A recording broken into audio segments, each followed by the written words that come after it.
ለምንድነው በግንኙነት በህይወት በትዳር ውስጥ ማድረግ የማንፈልገውን የምናደርገው? ለምንድነው መኖር የማንፈልገው ህይወት ውስጥ ያለነው? ይላል ምን ሆኛለሁ የሚለው መጽሐፍ። ይህ መጽሐፍ የተዘጋጀው በስነ ልቦና ባለሙያዋ ትዕግስት ዋልተ ንጉስና በጸሐፌ ተውኔት ቴዎድሮስ ተክለአረጋይ አማካኝነት ነው። መጽሐፉ በርካታ ክርክሮችን ያስተናገደ ብዙ ትችቶች የቀረቡበት መጽሐፍ ነው። ምን ሆኛለሁ ይህ የአንተ የአንቺ ታሪክ ነው። ዛሬ ከዚህ መጽሐፍ ላይ ውስን ገጾችን ወደ እናንተ እናደርሳለን። እነዚህን ውስን ገጾች ወደ እናንተ ስናደርስ እንድታነቡትም እየጋበዝናችሁ ነው። ሰናይ ቆይታ። በፍቅር ስም። በፍቅር ስም ዓለም ላይ ሀገራችን ውስጥ ቤታችን የሆነው ብዙ ነው። በፍቅር ስም ሰዎች ይገደላሉ። በፍቅር ስም ሰዎች ይወጋሉ። በፍቅር ስም ሰዎች በራሳቸው ላይ ያልተገባ እርምጃ ይወስዳሉ፣ ይታመማሉ፣ ይጎሳቆላሉ፣ ሀብትና ንብረታቸውን ሳይቀር አሳልፈው ይሰጣሉ። ይህ ሁሉ በፍቅር ስም የሚሆን ነው። በፍቅር ስም እኛ ይህንን ከዚህ በላይም ልናደርግ እንችላለን። ዋናው ቁም ነገር ግን ፍቅር ይህንን አያደርግም። ፍቅር ማለት ከመልካም ስሜቶች ዝርዝር ውስጥ አንዱ ነው። ከመልካም ስሜቶች ዝርዝር ውስጥ ከተቀመጠ ደግሞ የሚያሳድገን ከፍ የሚያደርገን እንጂ የሚጎትተን አይሆንም። እንባችንን የሚያብስልን እንጂ የሚያባብስ ሊሆን አይገባውም። ባለፉት ዓመታት የምክክር ጊዜ በፍቅር ስም የሞቱ፣ የተገደሉ፣ የጎዱ፣ የበደሉ ሰዎች ያን ሁሉ ያደረጉት በፍቅር ስም ይሁን እንጂ በፍቅር አይደለም። ለፍቅር የምንሰጠው ትርጓሜ በንግግሩም በኪነ ጥበቡም ተብሎ በተሳሳተ ሁኔታ ነው የሚገለጸው። ወንድየው ቀናሁ ብሎ በሴቷ ላይ ብዙ ጉዳት ሊያደርስ ይችላል። ሴቷም ወንዱ ላይ አካላዊ ጉዳት አታደርስ እንጂ ስሜታዊና ስነልቦናዊ ጉዳት ልታደርስ ትችላለች። በቅናት ተነሳስተው ነው ይህንን የሚያደርጉት። አሳዛኙ ክፍል አንዳንድ ጊዜ በራሳቸው በተጠቂዎቹ ጭምር ቅናት ነው፣ ስለሚወደኝ እኮ ነው፣ ፍቅሩ ላይ ድረስ ነው ሲሉ ይደመጣል። ራሷ ሴቷ ናት ለወንዱ ቅናት በተሳሳተ መልኩ ድጋፍ የምትሰጠው። እሺ ቅናት ይሰማው ጤናማ ስሜት ነው ሊባል ይችላል። ግን መግቢያ መውጫ ሲያሳጣት፣ አሲድ ሲደፋባት፣ ሲገድላት ወይም በስለት ሲወጋት ነው ይህ ቅናት ስለሚወደኝ ነው ስለሚያፈቅራት ነው መባል ያለበት? የሚደበድበኝ እኮ ስለሚቀና ነው፣ ደግ እኮ ነው ብታዩት፣ አቤት እንዴት ሰጥቶ እንደማይጠግብ እያለች ተሳስታ እሱንም የምታሳስት ተፈቃሪ አለች። ወንዱም ላይ እንደዚያው አንድ ቀን ትገድለኛለች እያለ ቅናቷን የፍቅር ምልክት አድርጎ የሚኖር ወንድም አለ። ብረትና ስንዴውን ነው አብረን እየቀላቀልን ያለነው። ሕክምና የሚያስፈልገው ችግር ነው የጤነኛነት ምልክት አድርገን እየገለጽን ያለነው። በቅናት የተነሳ ቲጂ በሁሉ ነገሯ ደግ ናት፣ ግን ቅናቷ አስቸገረኝ፣ እንደው ፍቅሯን የምትቀንሽበት መንገድ ካለ እባክሽ ብሎ የጠየቀ ይባል አለ። በእኛ እምነት ይህ ፍቅር አይደለም፣ ህመም ነው፣ መታከም እንጂ መቀነስ ያለበት አይደለም። በጣም ስለሚወደኝ እኮ ነው ከቤት እንዳልወጣና ዘመዶቼን እንዳላገኝ የሚያደርገኝ። ሴቷ በጣም ስለምታፈቅረኝ እኮ ነው ጓደኞቼን እንዳገኝ የማትፈልገው። ወንዱ በወንዱም ሆነ በሴቷ ቤት ውስጥ ግን ጤናማ ፍቅር አይደለም ያለው፣ የታመመ ፍቅር ነው። ባለማወቅ ወይም በመልመድ አንድ ጤናማ የተለመደ የፍቅር አይነት አድርገው ይገልጹታል እንጂ በሁለቱም ቤት ያለው ፍቅር ጤናማ አይደለም። ቲጂ ባለቤቴ እኮ በጣም ነው የምትወደኝ፣ እኔን ማጣት አትፈልግም፣ ዘመዶቼ እኔን መክረው የሚያስቀሩኝ ስለሚመስላት እንዳገኛቸው አትፈልግም የሚሉ ከአንድ በላይ የሆኑ ደንበኞች አጋጥመውኛል።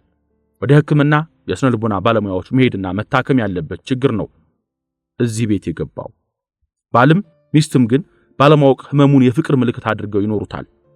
እንዲህ ያሉ ያልታወቁ ህመሞች ናቸው በሂደት አድገን አንድ ቀን አንዱ በሌላው ላይ ካራ እንዲያነሳ የሚያደርጉት። በፍቅር ስም ብዙ ደም ፈሷል፣ አካል ጎድሏል፣ ማንነትና ክብር ጠፍቷል፣ ቤተሰብ ፈርሷል። በፍቅር ስም ግን ፍቅር ሳይሆን ቀደም ሲል የገለጽነው ጌዲዮን በፍቅረኛው ምክንያት ከአንዴም 3 ጊዜ ራሱን ሊያጠፋ ሞክሯል። ጌዲዮን በሶስተኛው ጊዜ ራሱን ሊያጠፋ ሲሞክር ቤተሰቦቹ አይተው አተረፉት። እናት አለቀሰች፣ ቤተሰቡ ሁሉ ተጫጫኸ። ከዚያ ቤተሰቡ ተሰብስቦ ለምንድነው እዚህ ውሳኔ ላይ የደረስከው አሉት። እኔ ወዳታለሁ፣ እሷ ግን አልፈልግህም አለችኝ አለ። እናት በመጀመሪያ ልጅቷ ጋር ሄደው እግሯ ላይ ወድቀው ለመኗት። እሷ በጭራሽ አለች።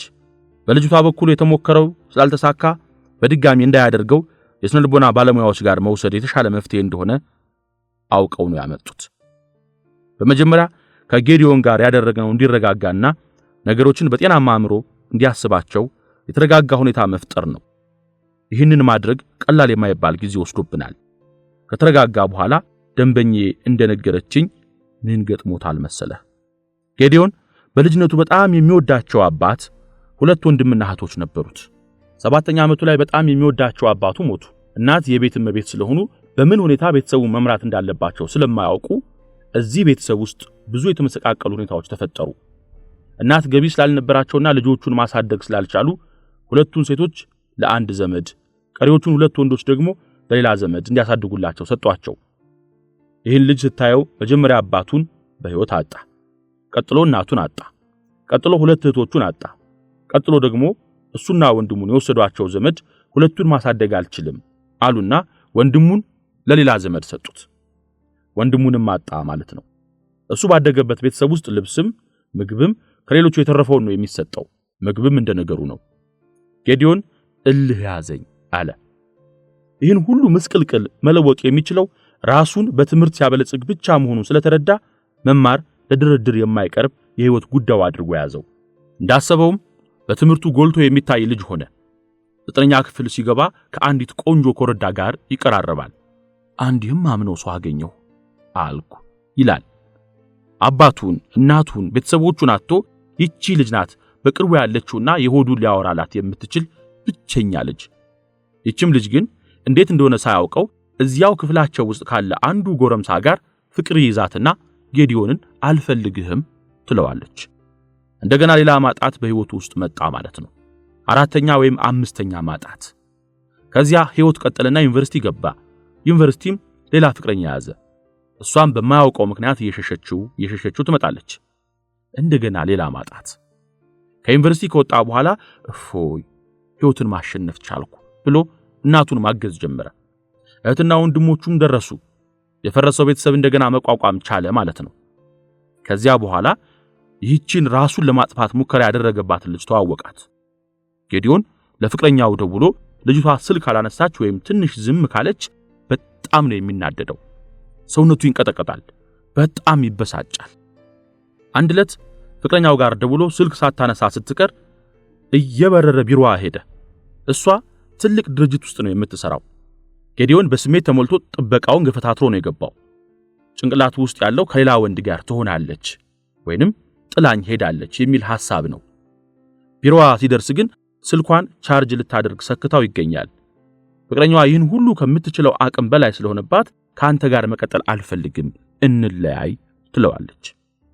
ቲጂ የምፈልጋቸው ሰዎች ማጣት ለኔ አዲስ ነገር አይደለም። ይህችን ሴት ማጣት ግን ለምን አዲስና የማልችለው እንደሆነብኝ አላውቅም አለኝ። ጌዲዮን ይህችን ልጅ ማጣቱ በራሱ የጎዳው መስሎት ነው የተሰማው። ይህችን ልጅ ማጣት አዲስና የማይችለው ሆኖበት አይደለም እሱ እንደሚለው። ፍቅረኛውን ማጣቱ የጎዳው እሱ እንደሚያስበው ከሌሎች ሁሉ እሷ በልጣ አይደለም። እሷ የተጠራቀመው የአእምሮ ቁስለቱ ውጤት ናት። ይህ ስሜት አባቱን በሞት እናቱን፣ እህትና ወንድሞቹን በኑሮ ፍቅረኛውን በመለየት ከማጣቱ ጋር በቀጥታ የተያያዘ ነው። የእርሷ ጉዳይ የዛሬ ብቻ አይደለም። በ7 ዓመቱ አባቱን በሞት ከመነጠቁና ቤተሰቡ ከመፍረሱ ጋር ይያያዛል። ውስጡ ያላወቀው የማጣት ፍርሃት አለበት። ፍቅረኛው ስልክ ባለማንሳቷ ከቢሮ ወጥቶ ቢሮዋ ድረስ የሄደው በዚህ ፍርሃት ተገፍቶ ነው። እሱ ማጣት አዲስ አይደለም፣ ለምን እዚህኛዋ ላይ አዲስ ሆነብኝ ነው ያለው። ውጤቱ ግን በግልባጩ እዚህኛዋ ላይ ጉዳቱን ያበረታበት ማጣት አዲስ አለመሆኑ ነው። አዲስ ስላልሆነ የተለማመደው መስሎታል። ግን መለማመድ ሳይሆን ይበልጥ ፍርሃት ውስጥ የከተተው ያ ፍርሃት ነው ዛሬ ራሱን ለማጥፋት እስኪነሳ ያደረሰው። አንዲት አስተማሪ ምን ብላኛለች መሰለህ? አእምሮአችን የሚደንቅ ስሪት ነው። የህመማችንን ጠባሳ ይደብቅልናል። እስከ መቼ? እስክንጠነክር ድረስ። በአካልም በአእምሮም እስክንጠነክር ድረስ። ልክ እኛ ስንጠነክርና የህይወት ማህበር ውስጥ ስንገባ፣ አንዳች ተመሳሳይ የህይወት እክል ውስጥ ስንገባ አሁን የመቋቋም አቅም ስላዳበርን አእምሮአችን ጠባሳውን ከደበቀበት አውጥቶ ጠረጴዛ ላይ ይዘረግፈዋል እንድንሰራበት። እስካሁን ይህን ሁሉ ዘመን አቅም አልጠናም ብዬ ተሸክሜልሃለሁ፣ አሁን ግን አቅም ስላለህ ተጋፈጠው እያለ ነው ብላኛለች። ይህ ታሪክ ትዝ ያለኝ ጌዲዮን በሕይወቱ የደረሰበት የአእምሮ ቁስለት በሙሉ በግንኙነት ምክንያት የመጣ ነው። ከአባቱ ጋር፣ ከእናቱ ጋር፣ ከእህት ወንድሞቹ ጋር፣ ከፍቅረኛው ጋር ይህ ሁሉ ግንኙነት ነው። ከዚህኛዋ ጋር ተጋጭተው ከኔ ራቅ ስትለው ከ7 ዓመቱ ጀምሮ የነበረው የአእምሮ ቁስለቱ ድምር ጠረጴዛ ላይ ይዘረገፍና ማልቀስ ይጀምራል። ግን ለእሷ የሚላት አንቺ አብረሽኝ ብትሆኝ ኖሮ አላለቅስም ነበር ነው። እሷ ለማልቀስና እዚህ የህይወት ትርምስ ውስጥ ለመግባት ዋነኛ ምክንያቱ አይደለችም። እሷ ሳሉ ናት። ኒሞኒያው ወይም የሳምባ ምቹ ግን እስካሁን የመጣበት የልጅነት የህይወት መንገዱ ነው። ኒሞኒያው ያለው አባቱን፣ እናቱን፣ እህት ወንድሞቹን፣ የቀድሞ ፍቅረኛውን ማጣቱ ጋር ነው። የጌዲዮን ህመም በግንኙነት ምክንያት የተፈጠረ ነው። የፍርሃቱ ምንጭ የዚህኛዋ አለመታመን ወይም ሌላ ወንድ ጋር መሄድ አይደለም። ከግንኙነት ጋር በተያያዘ ውስጡ የተቀመጠው የቀደመ የአእምሮ ቁስለት ነው። የማጣት ፍርሃቱ ውስጡ የነበረ ነው። በመጨረሻ እንለያይ ስትለው አይደለም የመጣው። በሰላሙ ጊዜ አብራው ያለች ስልክ ሳታነሳ ስትቀር ወይም ቀጥራው ስትዘገይ የሚረበሸው እሷን የማጣት ፍርሃቱ የመጣ ነው። ህመሙ በእሷ እንለያይ ማለት አዲስ የመጣ ሳይሆን አብሮት የኖረ ነው። እሷ ህመሙን መቀስቀሻ ምክንያት ሆና መጣች። ታመህ ሆስፒታል ስትሄድ የበሽታ ስሙ እንደሚነገርህ ማለት ነው። ቶሎ ቶሎ ደውል፣ በቃ እንደውም ፈጥነህ ያለችበት ሂድ የሚለው ውስጡ ያለው ፍርሃት ወይም ህመሙ አብሮት የኖረ ነው። ፍቅረኛው ምንም ባትሆን ይህ ፍርሃት አይቀርም። የቱንም ያህል የበዛ ሰላማዊ ብትሆን ማጣት የሚባለው ቃል ሲመጣ እስከዛሬ ተደብቀው የነበሩ የማጣት ፍርሃት ስሜቶች ይቀሰቀሳሉ። ይህችን ልጅ ማጣት ለምን አዲስና የማልችለው እንደሆነብኝ አላውቅም ነው ያለው። በእርግጥስ እነዚህን የፍርሃት ስሜቶች ለምን እስከዛሬ ድረስ አልተቀሰቀሱም ብንል ምናልባት አእምሮ እስከዛሬ ይህን ጫና የመቋቋም አቅም ስላልነበረው አሁን አድጓልና ችግር ላይ ስራ ብሎ ከችግሩ ጋር እያጋፈጠው ሊሆን ይችላል። 7ኛ ክፍል ያለን አንድ የክፍላችን ልጅ እንደውም የሆነ ጊዜ አጠገቤም ይቀመጥ ነበር። በአባቱ ሽጉጥ ራሱን አጠፋ። የ16 ዓመት ወጣት ነው። ቀብር ሄደን በምን ምክንያት ነው ራሱን ያጠፋው እያለን ስንሾካሾክ በፍቅረኛው ምክንያት እሷ ስለተለየችው ራሱን አጠፋ የሚል መልስ አገኘን። ሁላችንም ልጅቷን ጠላናት። ቤተሰቦቹም ወንድማችን በሷ ምክንያት ራሱን አጥፍቶማ እሷ በህይወት አትኖርም የሚል አቋም ያዙ። በዚህ የተነሳ ቤተሰቦቿ ወደ ውጭ ሀገር ላኳት። እዚህ ሙያ ውስጥ እስክገባ ድረስ ለረጅም ዓመት በሷ ምክንያት ነው ልጁ የሞተው ብያስብ ነበር። ሰዎች በፍቅር ስም ሞተው ብዙ አስክሬኖች ቀብረናል። ብዙዎች በፍቅር ስም ለአካል ማጉደል ለገዳይነት ተዳርገው ወህኒ ወርደዋል። ሆስፒታል ድንገተኛ ክፍል የምንሰራ ሰዎች ብዙ በፍቅር ስም ህይወታቸውን የጠፋና አካላቸው የጎደለ መርዝ የጠጡና ራሳቸውን ሊያጠፉ የሞከሩ ሰዎች አጋጥመው ሊሆን ይችላል። በስራ ሂደት የገባኝ ለፍቅር ብሎ ራስን ማጥፋት ሳሉ መሆኑ ነው። ኒሞኒያው ግን ውስጣችን ያለ ማጣት ነው፣ ጭንቀት ነው፣ ቁስል ነው፣ ጠባሳ ነው፣ የልጅነት ህመም ነው። እነሱ ሲታከሙና ሲድኑ ለፍቅር ያለን አመለካከት ከመሰረቱ ይለወጣል። ደራሲያን፣ ገጣሚያን፣ ሰዓሊያን፣ ዘፋኞች ራሳቸው ደህና ሲሆኑ ሲገባቸው ስለ ፍቅር ያላቸው አመለካከት አዎንታዊ ይሆናል። እነዚህ የፈጠራ ሰዎች ራሳቸው ውስጣቸው ያልታከሙት ህመም ካለ እሱን ነው የፈጠራ ድርሰት አድርገው ለዓለም የሚያደርሱት። አሁን አንድ ቀደም ሲል ተሰራሃቸው እንደገና ደግሞ በዚህ መጽሐፍ ምክንያት ባወራነውና በተረዳኸው መጠን ፍቅርንና በፍቅር ስም የሚደረገውን ትለያለህ። ቢያንስ ከዚህ በኋላ ለፍቅር ብሎ ራሱን አጠፋ፣ ፍቅረኛውን ገደላት የሚል አገላለጽ በስራዎች ውስጥ እንደማይኖሩ ተስፋ አድርጋለሁ።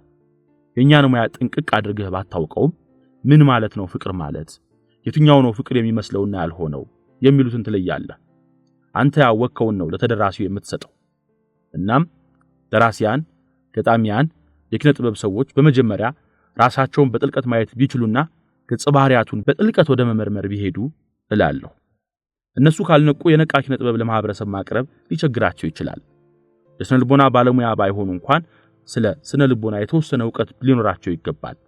የበረቱት ደግሞ ጊዜ ወስደው ቢያጠኑት ይመከራል። ምክንያቱም ያለ ምንም ምክንያት ምንም ነገር አይሆንም። ኪነ ጥበብ የገሃዱ ዓለም ነጸብራቅ ነው ይባላል። እኔ ብዙም በዚህ ሐሳብ አልስማማም። ገሃዱ ዓለም አሰሱም ገሰሱም ነው።